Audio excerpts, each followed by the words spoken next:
Hello everyone, today I'll show you how to replace the battery in your Opticon PHL8000 barcode scanner. Let's get started. First, open the battery cover.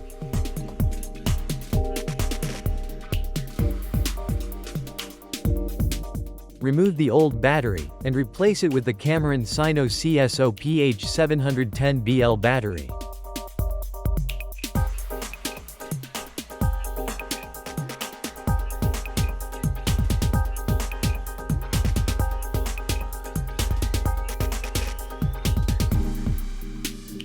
Now, you have successfully replaced the battery in your Opticon PHL8000 barcode scanner. Thank you for watching.